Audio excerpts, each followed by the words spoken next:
അതുപോലെ തന്നെ മഞ്ജുവിനോടും പറയണം.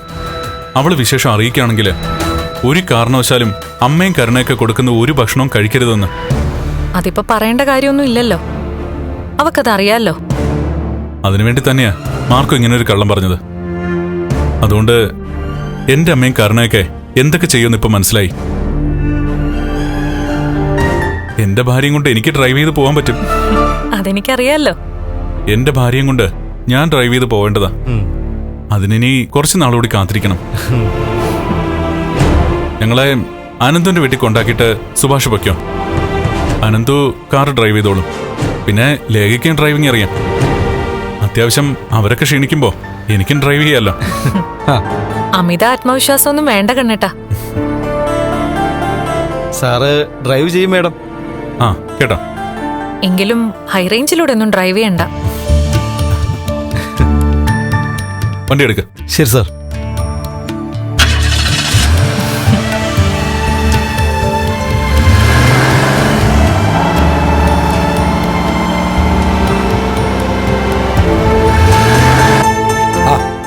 ഇരിക്കെ.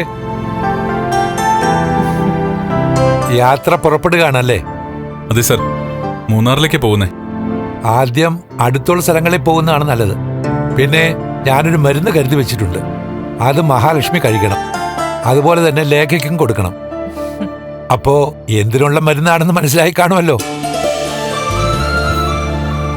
ലേഖ അത് കഴിച്ചു തുടങ്ങട്ടെ.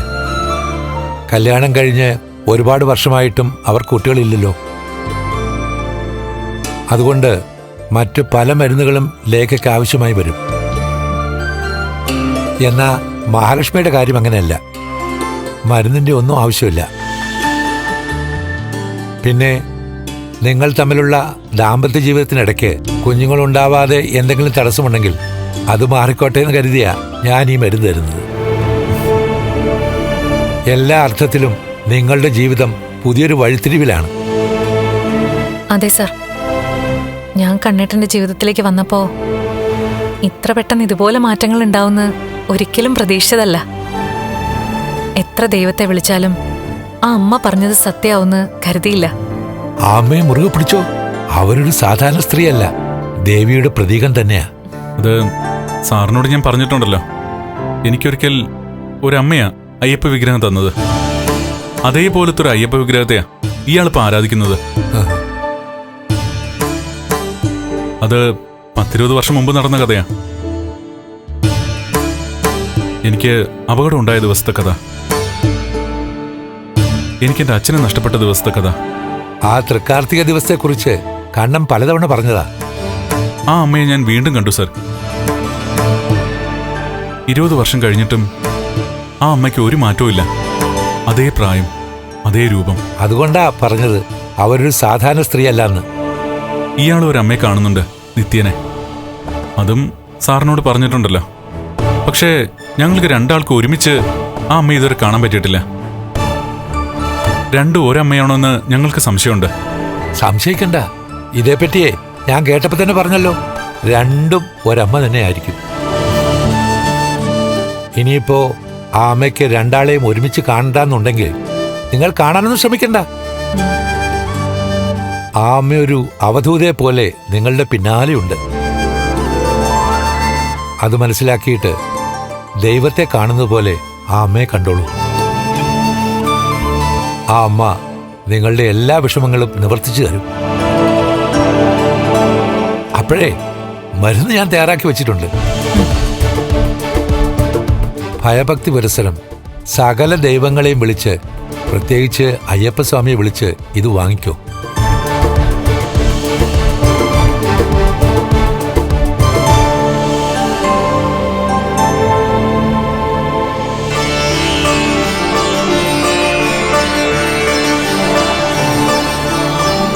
ആ ഇത് ലേഖയ്ക്കുള്ളതാണ്. അത് ലേഖയുടെ കയ്യിൽ തന്നെയാണ് കൊടുക്കേണ്ടത്.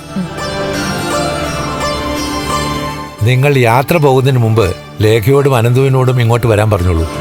ഞാനിത് അവർക്ക് കൊടുക്കാം. ശരി സർ. അതിരാവിലെ എഴുന്നേറ്റ് ദീപം തെളിച്ച് ഭഗവാനെ വിളിച്ച ശേഷം ഇത് ഓരോ സ്പൂൺ കഴിക്കണം. ഇത് കഴിക്കുമ്പോൾ തന്നെ നമ്മുടെ ശ്വാസകോശത്തിനും അതുപോലെ തന്നെ വയറ്റിലുമൊക്കെ നല്ലൊരു തണുപ്പ് ഇരച്ചിറങ്ങുന്ന പോലെ തോന്നും.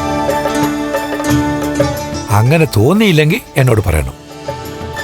സാറ് പറഞ്ഞല്ലോ, അപ്പൊ പിന്നെ അതിന് മാറ്റം ഉണ്ടാവില്ല. അപ്പോഴേ ഒരു ശുഭയാത്ര നേരുകയാണ്. മഹാലക്ഷ്മിക്ക് വിശേഷമുണ്ടായാൽ അതാദ്യം ഭഗവാന്റെ അടുക്ക പറഞ്ഞിട്ട് എന്നെയും വിളിച്ചു പറയണം കേട്ടോ. പിന്നെ ആ സിദ്ധയായ അമ്മ അങ്ങനൊരു സന്തോഷം ഉണ്ടായി കഴിഞ്ഞാൽ നിങ്ങളുടെ അടുത്തേക്ക് എത്തിക്കൊള്ളൂ. ശരി സർ. എന്നാ പോയിട്ട് വാ.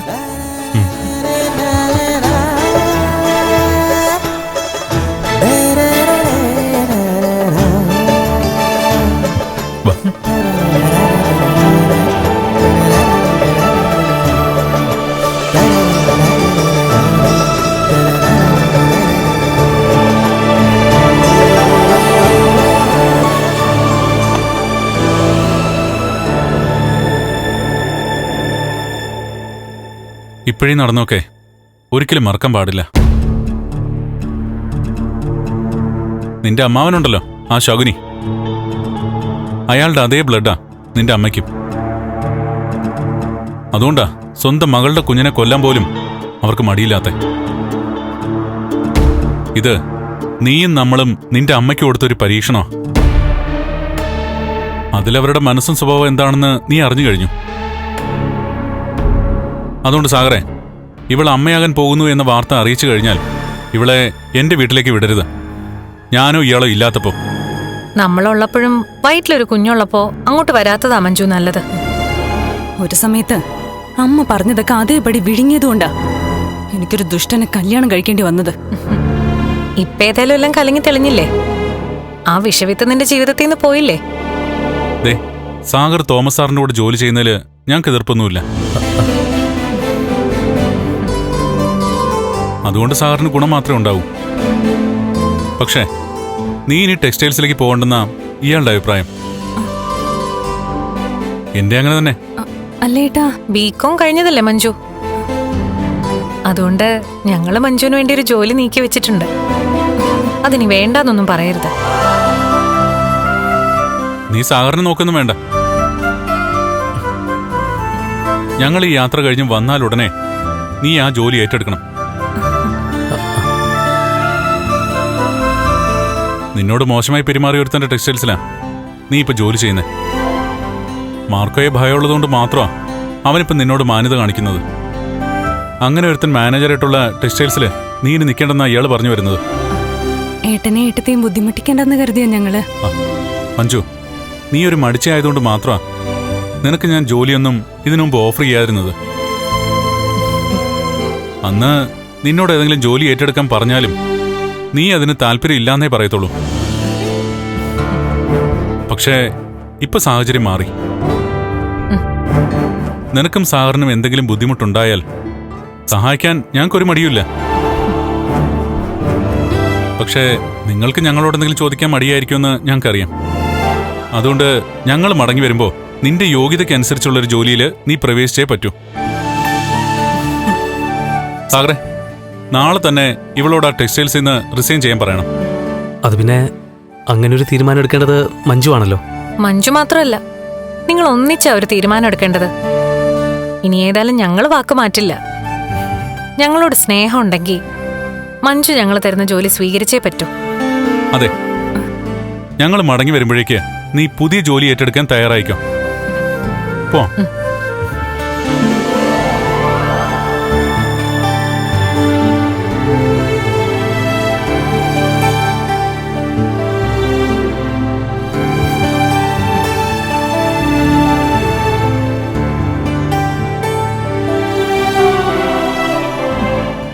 Happy journey. അതെ അതെ, ഇനിയിപ്പോ എനിക്ക് മനസ്സമാധാനത്തോടെ ഒന്ന് നടക്കണമെന്നുണ്ടെങ്കിൽ ഇതുപോലെ ആളറിയാത്ത ഏതെങ്കിലും കോണിലേക്ക് പോകണം. സ്വന്തം നാട്ടില് തലയുയർത്തി പിടിച്ച് നടക്കാൻ പറ്റാത്തൊരു ഗതികേടായിപ്പോയി. ഒരു കുടുംബത്തെ മുഴുവൻ സ്നേഹിച്ചതാ. പക്ഷേ ആ സ്നേഹിച്ചവരെ തന്നെയാ ഇപ്പൊ മറിഞ്ഞു നടക്കേണ്ടി വരുന്നത്. സ്വന്തം മോളുടെ കുഞ്ഞിനെ കൊല്ലാൻ മടിയില്ലാത്ത രണ്ടാനമ്മ പിന്നെ മറ്റൊരമ്മയുടെ മോനെ സ്നേഹിക്കൂ? ആ അമ്മയ്ക്ക് പോലും ഞാൻ നടക്കുന്നത് മരണതുല്യമായ കാഴ്ചയായിരിക്കും. അതുകൊണ്ട് കഴിയുന്നിടത്തോളം ഞാൻ വീൽ ചെയറിൽ തന്നെ ഇരുന്നോളാം. അതെങ്കിലും കണ്ട് അവരൊക്കെ സന്തോഷിക്കട്ടെ. വാടാ. ശരി മഞ്ജു. സാഗറെ, പോയിട്ട് വരാം. മഞ്ജു വാ. ശരി എന്നാ. ബൈ.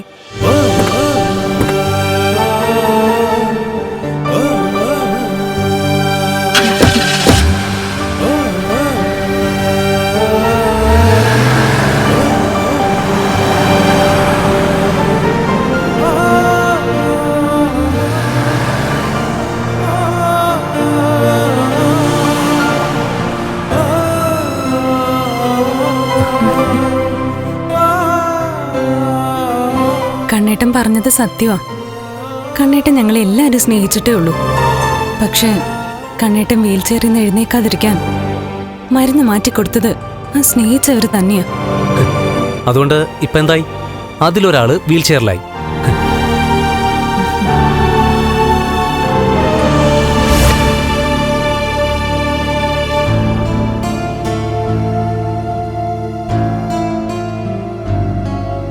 ഹോസ്പിറ്റലിലേക്ക് പോയിട്ടുണ്ട്, മാർക്കോയും ലോപ്പസും കൂടെ.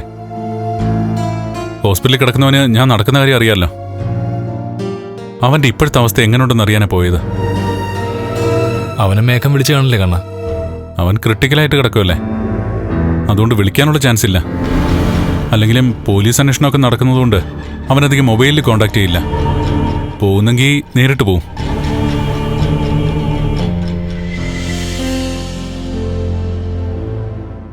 ചായ കുടിക്ക്.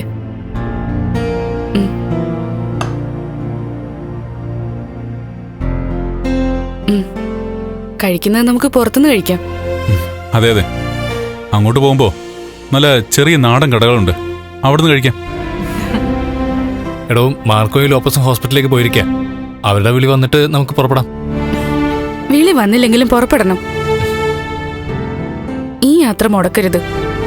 ഇത്രയും ദിവസമായിട്ടും പൊതിഞ്ഞു പിടിച്ചുകൊണ്ട് നടന്ന കാര്യങ്ങള് ഹോസ്പിറ്റലിൽ കിടക്കുന്നവൻ ആരോടെങ്കിലും പറഞ്ഞോന്ന് അറിയണമല്ലോ. എടാ, അവൻ റിക്കവറായി വന്ന ഉറപ്പായും നീ നടന്നു എന്ന കാര്യം മറ്റുള്ളവരറിയും. അപ്പൊ അത്രക്കേ ഉള്ളൂ ഈ സസ്പെൻസിന് ആയുസ്, അല്ലേ? എന്നായാലും എപ്പോഴായാലും ഞാൻ പൂർണ്ണ ആരോഗ്യവനാണെന്ന് എല്ലാവരും അറിയും. അതിനി അവനാണ് നിമിത്തമാവുന്നെങ്കിൽ ആയിക്കോട്ടെ. എന്തായാലും ഞാനും ഇയാളും അത് ആരെയും അറിയിക്കാൻ പോകുന്നില്ല. ഇന്നലെ മാർക്കോ മേഘനെ കണ്ടെന്നാ പറഞ്ഞത്. പരസ്പരം കണ്ട മാത്രയിൽ തന്നെ മേഘൻ കാറിക്കയറി രക്ഷപ്പെട്ട് കളഞ്ഞു. അവിടെ വെച്ചെങ്ങനും മാർക്കോയുടെ കയ്യിൽ അവനെ കിട്ടിയിരുന്നെങ്കിൽ അവനെ കൊന്ന് ഏതെങ്കിലും കൊക്കയിൽ കളഞ്ഞനെ. സത്യം പറയാലോ, നിന്റെ കുടുംബത്തിൽ നിന്ന് അങ്ങനെ ഒരുത്ത നാട് നീങ്ങിപ്പോയി കഴിഞ്ഞാ പകുതി അപകടം ഒഴിവായി കിട്ടും. അവൻ എന്തൊരു മനുഷ്യനാടാ. കല്യാണത്തിന് മുമ്പ് ഒരുത്തിക്കൊരു കുഞ്ഞിനെ കൊടുത്തു. കല്യാണശേഷം മഞ്ജു. അവന്റെ കയ്യിൽ നിന്ന് രക്ഷപ്പെട്ട് ഇപ്പൊ സാഗറിനൊപ്പം ജീവിക്കുന്ന അവളെ തിരിച്ചു കൊണ്ടുവരാനാ അവൻ നോക്കുന്നേ. അവൻ അതൊന്നും ഒരു പ്രശ്നമല്ലടാ. നിന്റെ സ്വത്ത് മാത്രം അവൻ ഉന്നം വെക്കുന്ന. എന്തായാലും മഞ്ജു ഇനി അവന്റെ ജീവിതത്തിലേക്ക് തിരിച്ചു പോകുന്നില്ല. പിന്നെ ഇങ്ങനെ കാര്യങ്ങൾ വന്നതുകൊണ്ട് അവക്ക് അവനെ പിടികിട്ടി. അതോടൊപ്പം തന്നെ എനിക്ക് എന്റെ പെങ്ങളെ തിരിച്ചു കിട്ടുകയും ചെയ്തു. അനിയനെന്ന് പറയുന്ന ഒരുത്തൻ ആരാച്ചാരെ പോലെ നടക്കുക. അങ്ങനെ ഒരു സമയത്ത് മഞ്ജുവിനെ സ്നേഹിക്കുന്നത് വലിയൊരു ആശ്വാസമാണ്.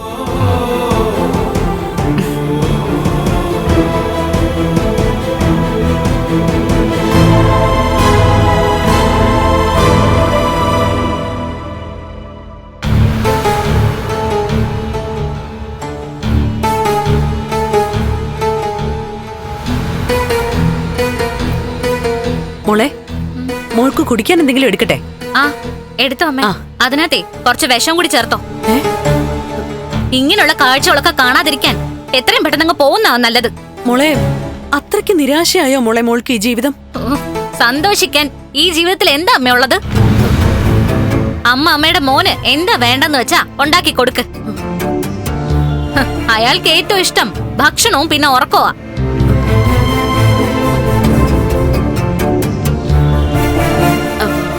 മോളെ, മോള് കുറെ നേരമായിട്ട് ഈ മൊബൈലിലോട്ട് നോക്കിക്കൊണ്ടിരിക്കുകയാണല്ലോ. എന്തായി നോക്കുന്നേ? ഊട്ടി, കൊടൈക്കനാൽ, മൂന്നാർ, തേക്കടി, മണാലി, കുളു, കാശ്മീർ. അങ്ങനെ ഇന്ത്യയിലുള്ള എല്ലാ ടൂറിസ്റ്റ് പ്ലേസുകളും നോക്കിക്കൊണ്ടിരിക്കുക. ഇനിയിപ്പോ അങ്ങനെ തൃപ്തിപ്പെടാനല്ലേ പറ്റൂ. ആ നേരത്ത് ഞാൻ മൊബൈലിൽ കാണുന്നത് നേരിൽ പോയി കാണും ഒരുത്തി. ഓരോ മാസവും അവള് പോവും. അതിനുള്ള സാമ്പത്തിക ശേഷി ഉണ്ട് ലക്ഷ്മിക്കും അവളുടെ ഭർത്താവിനും. എനിക്കിതൊക്കെ മൊബൈലിലും മാഗസീനിലും കണ്ട് രസിക്കാനേ പറ്റൂ. മോൾക്കും വരും മോളെ ഒരു നല്ല കാലം. എന്റെ നല്ല കാലമൊക്കെ വന്നുപോയി കഴിഞ്ഞു. എന്റെ കല്യാണം വരെ ആയിരുന്നു എന്റെ ജീവിതത്തിലെ ഏറ്റവും നല്ല കാലം. അതിനുശേഷം എന്റെ ജീവിതം തരിശായി പോയി.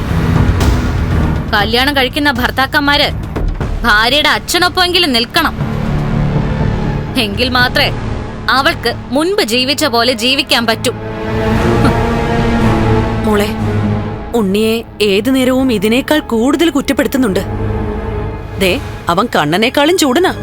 പിന്നെ മോളുടെ കാര്യത്തിൽ മാത്രമാ എന്ത് കേട്ടാലും തലയും താഴ്ത്തിയിരിക്കുന്നത്. അയാളോട് തല താഴ്ത്തിയിരിക്കണം ആരാ പറഞ്ഞത്? ഞാൻ പറയുന്നൊന്നും അയാൾക്ക് ഇഷ്ടപ്പെടുന്നില്ലെങ്കിലേ അയാൾ എന്നെ തല്ലട്ടെ. അതോടെ തീരുമല്ലോ ഈ ബന്ധം. മോളെ, നിങ്ങൾ തമ്മിൽ വഴക്കുണ്ടാവാൻ വേണ്ടിട്ട് തന്നെയാ അവളിപ്പൊ കണ്ണനെയും കൊണ്ട് ടൂറിന് പോയേക്കുന്നേ. അല്ലെങ്കിലേ മലയ്ക്ക് പോയി കഷ്ടപ്പെട്ട ഒരുത്തം വന്നതേ ഉള്ളൂ. അതിനിടയ്ക്ക് അവൾക്ക് ഇങ്ങനെ ടൂറിന് പോകേണ്ട വല്ല ആവശ്യമുണ്ടോ?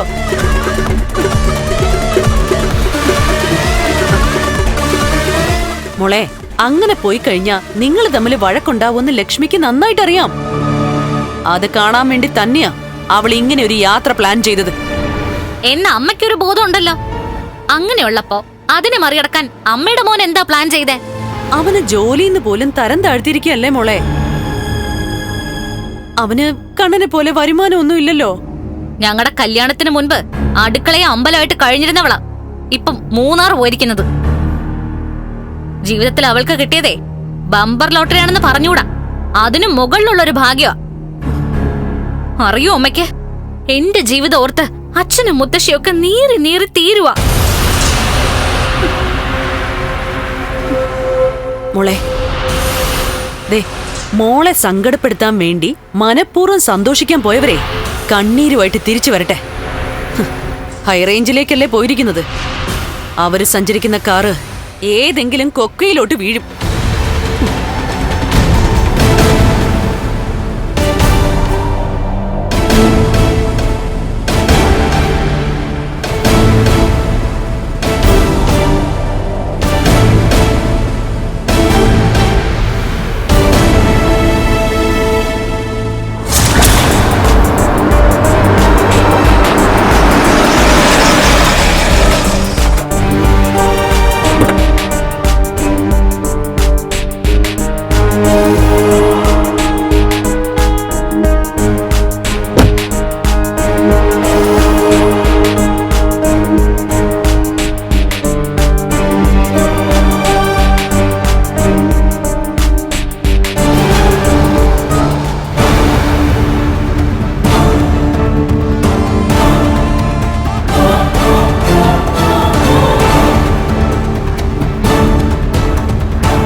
ശരി ശരി സർ. ആ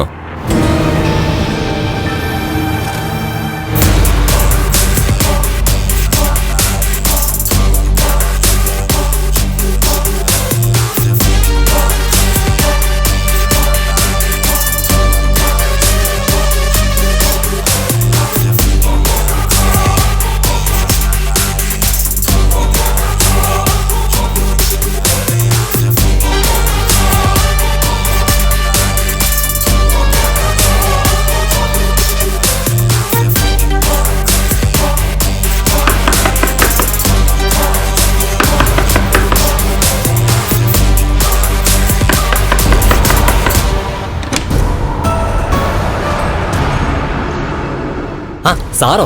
വാ സാറേ.